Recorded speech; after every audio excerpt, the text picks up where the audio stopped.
আপনারা দেখছেন বার্তা এক নজর। কর্তব্যরত পুলিশ কর্মীদের সিঁদুর পরানোয় অভিযুক্ত বিজেপি কর্মীদের বিরুদ্ধে শতপ্রণোদিত মামলা রুজু করেছিল পুলিশ। চুঁচুড়া থানায় হাজিরা দিয়ে নোটিশ মেনে চলার সম্মতি কমপ্লাই জানিয়ে দিলেন 6 বিজেপি নেতাকর্মী। গত 30শে মে চুঁচুড়া পিপুলপাতি পাঁচমাথা মোড়ে বিক্ষোভে অবরোধ করেন বিজেপি কর্মী সমর্থকেরা।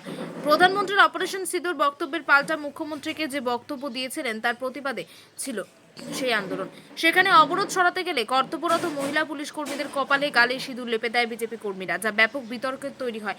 ঘটনার পরদিন চুঁচুড়া থানার পুলিশ 6 বিজেপি নেতাকর্মীর বিরুদ্ধে শতপ্রণোদিত মামলা রুজু করে নোটিশ ধরানো হয় বিজেপি হুগলি সাংগঠনিক জেলা সাধারণ সম্পাদক সুরেশ সাউ, হুগলি মহিলা মোর্চার সাধারণ সম্পাদক অরূপা সামন্ত সহ 6 জনকে। আজ 6 জনই চুঁচুড়া থানায় গিয়ে নোটিশ কমপ্লাই করে। তাদের বিরুদ্ধে 189 2, 221, 126 2 এবং 285, 132, 351 2 বিএনএস এর ধারায় মামলা রুজু হয়। বিজেপি কর্মীদের দাবি, তারা সিঁদুরের অপমানের বিরুদ্ধে আন্দোলন করছেন। মহিলা পুলিশ কর্মীদের জোর করে সিঁদুর পরানো হয়নি, আদালতে জামিনের আবেদন করা হবে। সুরেশ সাউ বলেন, থানায় হাজিরা না দিলে গ্রেপ্তার করবে বলেছে পুলিশ, তাই আমরা হাজিরা দিয়ে নোটিশ কমপ্লাই করছি। অনুব্রত মণ্ডল পুলিশ অফিসারকে হুমকি দিচ্ছে, তার বিরুদ্ধে কোনো ব্যবস্থা নেই। পুলিশ শাসক দলের হয়ে কাজ করছে, তাদের ভাবা উচিত ডিএ বাকি আছে তাদেরও। আমি সিঁদুর পরাইনি, তবু আমার বিরুদ্ধে অভিযোগ। হুগলি থেকে রাজেশ দেবনাথ রিপোর্ট, বার্তা এক নজর। দিদি, আজকে তো আপনারা এলেন, পুলিশ আপনাদের নোটিশ দিয়েছিল, কি বলবেন সেই নিয়ে? পুলিশ আমাদের আজকে নোটিশ দিয়েছিল, ডেকেছিল, আমরা এসেছি। আমরা আইনের পথেই চলছি, ঠিক আছে। কেন ডেকেছিল? কারণ 31 তারিখে যেইটা বিক্ষোভটা হয়েছিল, ঠিক আছে, ওরা আমাদের বলছে আমরা জোর করে বলে সিঁদুর করেছি, কিন্তু ওখানে কি কোনো কিছু প্রমাণ করতে পারছে যে আমরা জোর করে দিয়েছি? কিন্তু দেখা গেছিল আপনাকেই কিন্তু সেই প্রতিবাদ মিছিলে সঙ্গে কেস দিয়ে দিল, 3 দিনের মধ্যে থানায় উপস্থিত না হলে তাদেরকে অ্যারেস্ট করা হবে, এরকম পরোয়ানা জারি করলো। আশ্চর্য লাগে যে পুলিশ প্রশাসন আজকে পুলিশের ভূমিকা পালন করছে, আর তৃণমূলের ক্যাডার হয়ে গেছে। আমরা বুঝে উঠতে পারছি না যে এইরকম পরিস্থিতি থাকলে আমরা বিরোধী, আমাদের ন্যূনতম বলার অধিকারটা যদি পুলিশ প্রশাসন এইভাবে কেড়ে নেয়, শাসকের বিরুদ্ধে যদি আমরা রাস্তায় নামি কেড়ে নেয়, আগামী দিনে তাদেরও চিন্তা করতে হবে, কারণ তাদেরও ডিএ বাকি আছে, তাদেরও চিন্তা করতে হবে। কিন্তু দাদা, দেখা যাচ্ছে সেদিনকে আপনার কথা অনুযায়ী সেখানে মহিলাদের কর্মসূচি ছিল, সেখানে দেখা যাচ্ছে আপনাকেও তো সমন ধরানো।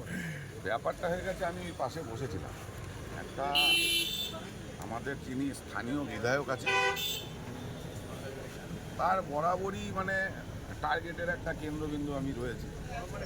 বিভিন্ন জায়গায় নানান রকম মন্তব্য করে উনি, এটা আমরা দেখলাম। তারপরে তিনি নিজে এরকম থানায় এসছে, এটা স্বাভাবিক ব্যাপার। এখানকার বিধায়ক তো এখানকার মুখ্যমন্ত্রী ভাবে তিনি নিজেকে, সেই হিসাবে এখানে নির্দেশিকা দিয়েছে, আদেশ দিয়েছে, সেই হিসাবে পুলিশ তো বললাম নিজের ডিউটি কম পালন করছে, তৃণমূলের ক্যাডারের ভূমিকা পালন করছে বেশি, তাই আমার নামটা এর সঙ্গে জুড়ে দিয়েছে। আপনি অনুব্রত মণ্ডলের কথা বললেন, সেখানে তো আমাদের বিরোধী দলনেতা শুভেন্দু অধিকারীও বহুবার পুলিশকে অনেক রকম কুরুচিকর মন্তব্য করেছে।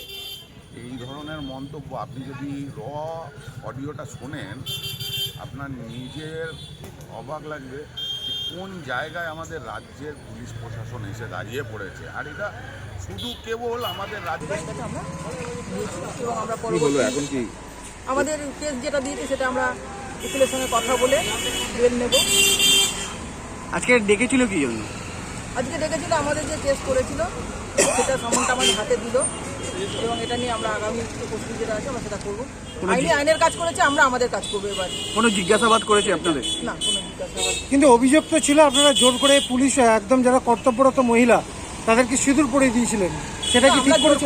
কোনো কিছুই করানো করিনি, এটা মিথ্যা অভিযোগ দেওয়া হয়েছে। কিন্তু আপনাদের ওই ভিডিওতে দেখা গেছিল কিছু বিজেপি মহিলা মোর্চার কর্মী কর্তব্যরত অবস্থায় মহিলাকে সিঁদুর পরিয়ে দিচ্ছে, ভিডিওতে দেখা গেছিল। সেটা হয়তো আপনাদের ভুল হয়েছে, কারণ পুলিশরাও আমাদের মেয়েদের সিঁদুর পরিয়েছে। এই ভিডিওটা আপনারা কেউ দেখাননি, আপনারা ওই ভিডিওটা বারবার দেখাচ্ছেন এবং সেটাকে টার্গেট করা হয়েছে। কি নাম আপনার?